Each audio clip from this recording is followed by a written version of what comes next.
एक बात मुझे बताइए, कौन सी और किस मीडिया की बात करते हैं मेरे भाई आप? इस देश का चौथा स्तंभ खत्म, चौथा स्तंभ डेड हो चुका है, बुरी तरीके से मर चुका है वो चौथा स्तंभ। मत बात करिए इस देश की मीडिया की, कोई नहीं है देश की मीडिया के लिए। कौन है ये बताइए मुझे। आप किस चैनल की बात करते हैं? उस सुधीर चौधरी की बात करते हैं जो देश के अंदर जाति धर्म हिंदू मुस्लिम पाकिस्तान और चाइना की बात करता है, या फिर उस दीपक चौरसिया की बात करते हैं जो देश के अंदर दंगों की बात करता है, या फिर उस पत्रकार की बात करते हैं जो सरकार की दलाली में लीन है, लिप्त है, या फिर उस गृह मंत्री की बात करते हैं जिसको आत्मनिर्भर बोलने के लिए एक पत्रकार की आवश्यकता होती है, वो आत्मनिर्भर नहीं बोल सकता, या उस प्रधानमंत्री की बात करते हैं जिससे डोनाल्ड ट्रंप का नाम नहीं। मुझे बताइए, जब इस देश के अंदर गौरी लंकेश की हत्या होती है तो क्या देश का चौथा स्तंभ खतरे में नहीं आता? क्या जब सरेआम एक पत्रकार के पूरे परिवार को कुल्हाड़ी से काट दिया जाता है उत्तर प्रदेश के अंदर, क्या लोकतंत्र खतरे में नहीं आता? क्या जब सरकार की गुलामी ना करने वाले पत्रकारों की खुलेआम नौकरी चली जाती है तब इस देश का लोकतंत्र खतरे में नहीं आता? या फिर जब इस देश का लोकतंत्र खतरे में आता है जब सरकार की गुलामी करने वाले पत्रकार जो देश के साथ गद्दारी करते हैं और देश की तमाम बातों को लीक करते हैं। आखिर कैसे पता चला पुलवामा के बारे में कैसे पता चला? अरे आपके हमारे लिए मजाक का विषय होगा। उस माँ से जाकर पूछिए जिसने अपने बेटे को खो दिया पुलवामा के अंदर, उस बहन से जाकर पूछिए जिसने अपने पति को खो दिया पुलवामा के अंदर। आप लाके दे सकते हैं वापस उसके पति को, उसके बेटे को?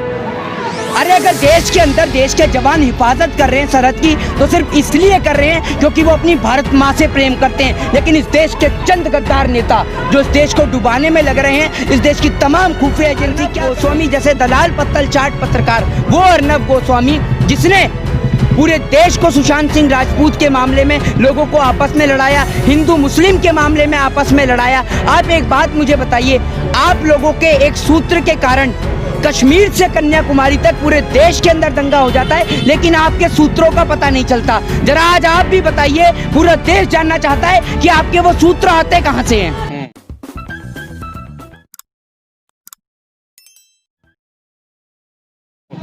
मोहित भाई बताएंगे अर्नब गोस्वामी पर जिस तरह से अर्नब गोस्वामी की चैट जो है वो लीक हुई है और उसके बाद इतना बड़ा सेंसिटिव मामला खुलकर सामने आ गया है, लेकिन विपक्ष ने कल पूरी तरह से बड़ा एक प्रोटेस्ट किया, लेकिन उसके बावजूद भी अर्नब पर अभी तक किसी ने, कोई जांच एजेंसी ने पूछताछ के लिए भी नहीं बुलाया। देखिए, सबसे पहले तो अर्नब गोस्वामी के खिलाफ ऑफिशियल सीक्रेट एक्ट 1923 के तहत उसके खिलाफ मुकदमा दर्ज किया जाना चाहिए। दूसरी बात, भारतीय सुरक्षा के जो जितने भी एजेंसी हैं, चाहे वो NIA हों, वो तमाम तरीके की एजेंसी हों, और अर्नब गोस्वामी के खिलाफ IPC की धारा 124A के तहत देशद्रोह का मुकदमा दर्ज किया जाना चाहिए। अर्नब गोस्वामी हो चाहे कोई भी देश का कोई भी पत्रकार हो, जो भी देश के साथ में, देश की सुरक्षा के साथ में खिलवाड़ करेगा उसकी सजा सिर्फ एक होनी चाहिए। उसके खिलाफ 124A 1923 सीक्रेट एक्ट के तहत उसके ऊपर मुकदमा दर्ज किया जाना चाहिए, उसके ऊपर देशद्रोह का मुकदमा दर्ज किया जाना चाहिए।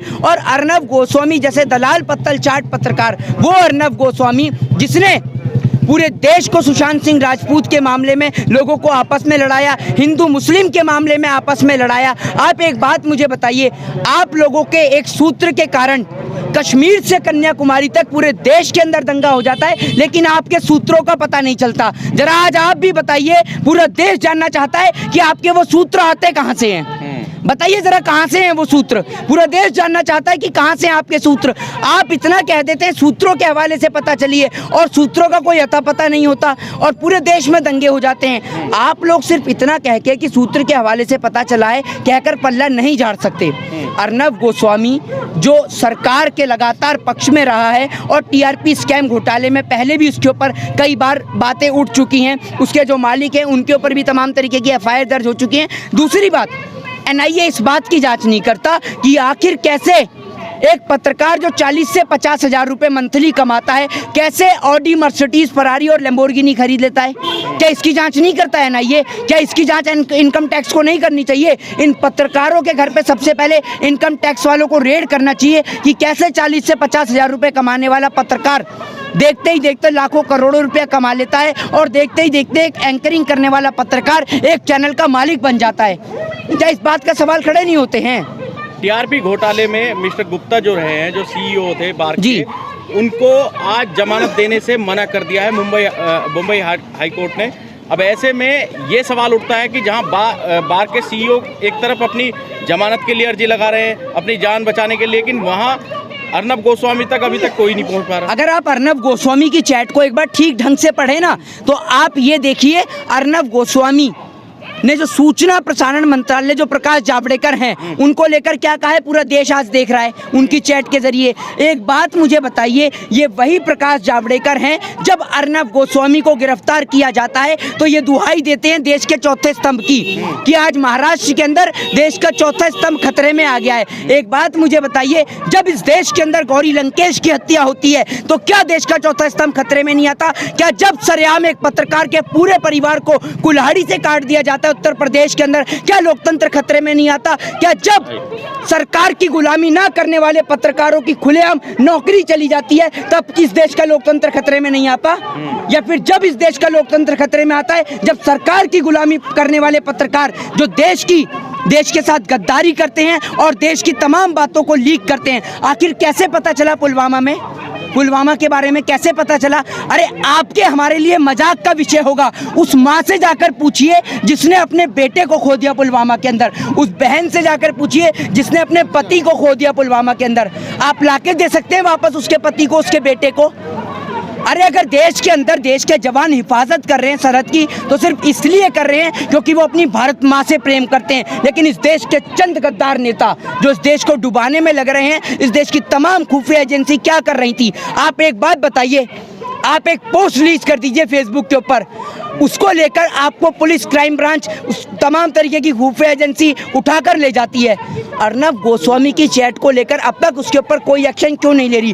और भारतीय जनता पार्टी के तमाम मंत्री, रविशंकर प्रसाद कानून मंत्री जो कानून की दुहाई देते रहते हैं, प्रकाश जावड़ेकर जो सूचना प्रसारण मंत्री हैं, ये आज तमाम तरीके के लोग, गिरिराज सिंह जैसे लोग आज क्यों चुप हैं? देश के प्रधानमंत्री नरेंद्र मोदी जी जो अर्नब गोस्वामी को लेकर तमाम तरीके की बातें कहे करते थे, आज क्यों चुप बैठे हैं? आज क्यों नहीं बोलते प्रधानमंत्री जी?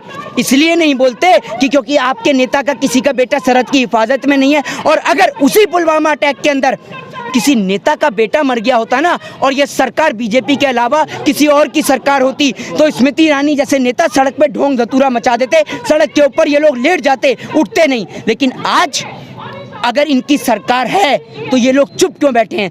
तमाम संगठनों को उठना चाहिए, क्योंकि जो देश के जवानों के साथ गद्दारी कर रहा है, क्योंकि आप लोगों को सोचना होगा कि आप लोग किसी पार्टी संगठन से पहले, किसी जाति और धर्म से पहले आप और हम इस देश के नागरिक हैं, और देश के नागरिक होने के नाते हमारा फर्ज बनता है कि आखिर पुलवामा साजिश थी, प्लानिंग थी, षड्यंत्र था, तो आखिर था तो था क्या? और सैटेलाइट जब ये बता सकती है कि पराली जलाने से पंजाब में पराली जलेगी तो उसके धुएं से यहाँ दिल्ली के अंदर पॉल्यूशन होगा, तो क्या सैटेलाइट ये नहीं बता सकता कि आखिर कैसे 350 किलो RDX और जेलेटिन लेकर वो लोग पुलवामा के अंदर घुसे? क्या ये नहीं बता सकता सैटेलाइट को बताना होगा कि आखिर वो 350 किलो RDX कहाँ से आया? आप एक बात मुझे बताइए, एक रिवॉल्वर लगाकर हम दिल्ली का बैरिकेड क्रॉस नहीं कर सकते और वो 350 किलो RDX और जेलेटिन लेकर पुलवामा के अंदर घुस जाता है? आखिर क्या कर रही थी तमाम तरीके की खुफिया एजेंसी? अर्नब गोस्वामी को क्या मानते हैं आप अर्नब गोस्वामी एक पावरफुल पत्रकार है?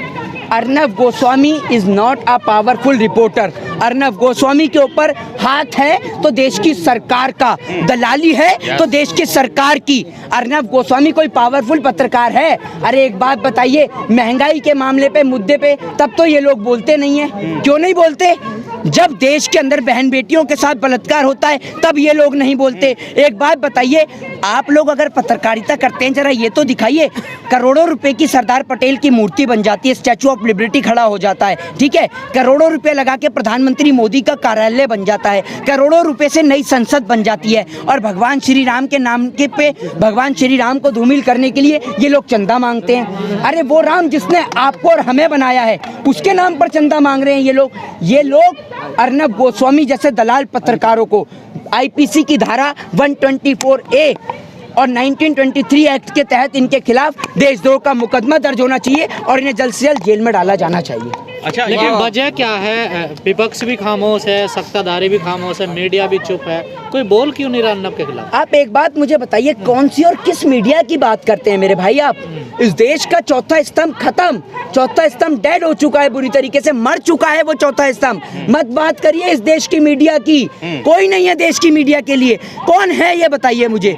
आप किस चैनल की बात करते हैं? उस सुधीर चौधरी की बात करते हैं जो देश के अंदर जाति धर्म हिंदू मुस्लिम पाकिस्तान और चाइना की बात करता है, या फिर उस दीपक चौरसिया की बात करते हैं जो देश के अंदर दंगों की बात करता है, या फिर उस पत्रकार की बात करते हैं जो सरकार की दलाली में लीन है, लिप्त है, या फिर उस गृह मंत्री की बात करते हैं जिसको आत्मनिर्भर बोलने के लिए एक पत्रकार की आवश्यकता होती है, वो आत्मनिर्भर नहीं बोल सकता, या उस प्रधानमंत्री की बात करते हैं जिससे डोनाल्ड ट्रंप का नाम नहीं लिया जाता। बताइए ना जरा। अगर राष्ट्रीय सुरक्षा को लेकर खतरा तो सुप्रीम कोर्ट को भी स्वयं संज्ञान लेना अरे आप एक बात मुझे बताइए, किस राष्ट्रीय सुरक्षा की बात करते हैं? उस राष्ट्रीय सुरक्षा की बात करते हैं जिस राष्ट्रीय सुरक्षा समिति के अध्यक्ष अजीत डोभाल के बेटे शौर्य डोभाल का बेटा का बिजनेस पाकिस्तान में चलता है, और अगर हम और आप पाकिस्तान का नाम भी ले दें तो हमारे ऊपर देशद्रोह का मुकदमा दर्ज हो जाता है। और वो लोग जो पाकिस्तान में जाके बिरयानी भी खाते हैं और बिजनेस भी चलाते हैं, उनके ऊपर कुछ नहीं होता। मतलब आप करें तो डांस और दूसरा करे तो मुजरा, है ना? Very good, very good. अच्छा ये बताओ, जब ये पुलवामा हमला हुआ था तो कई जो विपक्ष ने भी और कई लोगों ने इस पर सवाल उठाए थे, लेकिन उस वक्त जो है यही अर्नब गोस्वामी सबको राष्ट्रभक्ति का सर्टिफिकेट बांट रहे थे, और आज जो है वो सब बिल में दबे बैठे हुए हैं। मैं आपसे वही तो कह रहा हूँ कि पुलवामा को लेके पहले 2 लाइन पढ़ूंगा कि पुलवामा में देश के वीरों ने जो जान देश पे वारी है, ये दुश्मन की औकात नहीं, ये अपनों की गद्दारी है, ये अपनों की गद्दारी है। वो तमाम देश के गद्दार जो रहते इस देश में हैं, खाते इस देश का हैं, लेकिन पसंद उन्हें पाकिस्तान की बिरयानी आती है, वो लोग जो मात्र इस कुर्सी के खातिर भारत माँ के वीर सपूतों की जान को भी दांव पे लगा देते हैं, ऐसे नेता इस देश को हरगिज नहीं चाहिए। वो लोग जो भारत माँ का सौदा कर बैठे हैं, आज उन नेताओं को आपको और हमें मिलके इस देश से भगाना होगा। इस देश के नेता बोलें चाहे ना बोलें, लेकिन हम लोग अगर हमारे घर की छत से पानी टपकता है तो हम उस छत का भी इलाज कराते हैं। तो हमारे लिए हमारे जैसे घर की छत है, ये पूरा हिंदुस्तान हमारे लिए हमारे घर की छत है, और इस हिंदुस्तान के अंदर कोई भी नफरत फैलाएगा या कोई भी हमारे भारत माँ के साथ में या भारत माँ के वीर सपूतों के साथ में, देश के जवानों के साथ में गद्दारी करेगा, तो उसके लिए हम हरगिज माफ नहीं करेंगे। और उसके लिए अगर हमें फांसी का तख्ता भी चूमना पड़े तो हम लोग हंसते हंसते चूमेंगे, क्योंकि हम भारत माँ से प्रेम करते हैं और उसका सर्टिफिकेट कोई नहीं देता।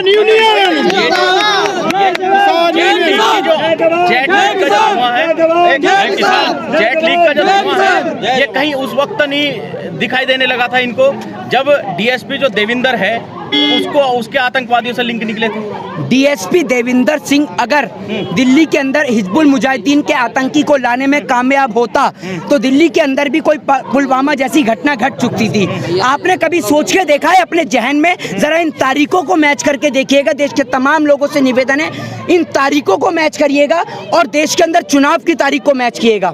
कांधार हाईजैक, पुलवामा अटैक, अक्षरधाम मंदिर पे हमला, उरी हमला, पठानकोट हमला, इन तमाम तारीखों को मिलाकर देखिएगा और देश के अंदर चुनाव की तारीख को मिलाकर देखिएगा। एक बात मुझे बताइए, आज देश में चुनाव नहीं है तो नाम पे पाकिस्तान हमला कर रहा है, ना कोई तमाम देश हमला कर रहा। और सबसे बड़ी बात, कोई देश का पत्रकार भी नहीं बोल रहा जब चाइना हमारे देश की जमीन को कैप्चर करके बैठा है। क्यों नहीं बोलते पत्रकार? अरे हमारे देश की मातृभूमि है, हमारे भारत माँ के वीर सपूतों ने देश के खातिर जान दी है, और आप वापस इस देश को अंग्रेजों के हाथों में थमाने में लग रहे हैं। अगर चाइना हमारे देश की सरहद में घुसा है तो सुरक्षा समिति को बताना होगा कि आखिर घुसा है तो कैसे घुसा है। अरे अगर हमें अपने प्राणों की जान देनी पड़े, अगर हमें अपनी जान देनी पड़े तो हम जान देंगे, लेकिन हम वापस इस देश को कभी गुलाम नहीं बनने देंगे। हमें जान देना स्वीकार है लेकिन गुलामी हरगिज स्वीकार नहीं। जय हिंद, जय भारत, जय जवान।